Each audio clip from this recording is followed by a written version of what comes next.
बहुत लोगों के मन में सवाल होता है कि पर्सनल लोन को रीपे कैसे करें। देखो, जब भी आप पर्सनल लोन ले रहे हो तब 3-4 चीज़ों का ध्यान रखो।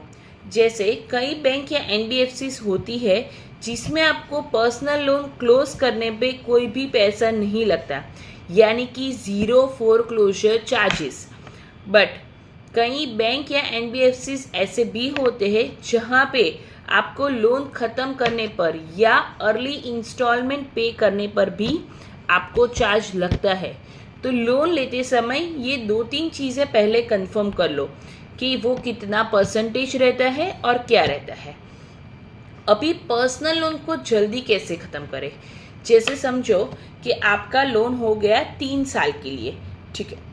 तो जितना जल्दी आप स्टार्टिंग में समझो कि आपको एक ईएमआई आप एडवांस पे कर सकते हो पर्सनल लोन में, तो वो ईएमआई को जैसे 12 मंथ के 12 ईएमआई हो गए, तो आप पहले 6 मंथ्स में जितना जल्दी उसको वो एक एडवांस ईएमआई भर दोगे तो आपको ओवरऑल इंटरेस्ट कम लगेगा, तो वो आपका लोन जल्दी रीपे हो जाएगा।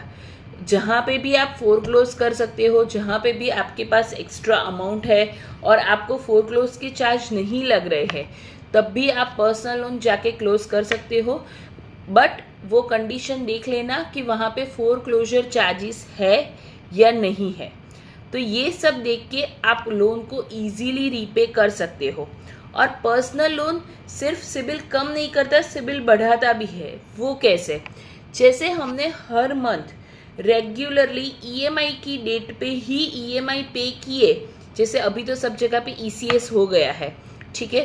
जैसे हमारा ईएमआई होता है 5 तारीख को, तो रेगुलरली अगर हमने 5 तारीख को ईएमआई पे किए हैं तो इससे हमारा क्रेडिट स्कोर भी इम्प्रूव होता है और हमें ज़्यादा से ज़्यादा लिमिट्स मिलती है।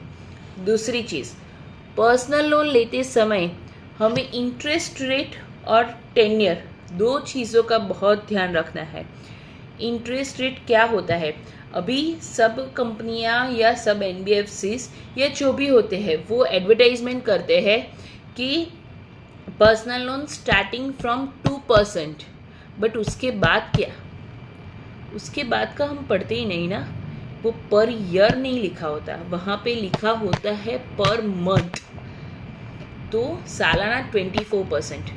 अभी उसमें आपके फोरक्लोजर चार्जेस ऐड कर दो, आपके ईएमआई के कुछ बाउंस हुए उसके चार्जेस ऐड कर दो, डिले पेमेंट ऐड कर दो, तो उसका अगर आप इंटरेस्ट काउंट करोगे ना तो 28 से 32% तक चला जाएगा, जो एक क्रेडिट कार्ड से लोन लेने से भी ज़्यादा महंगा हो जाएगा।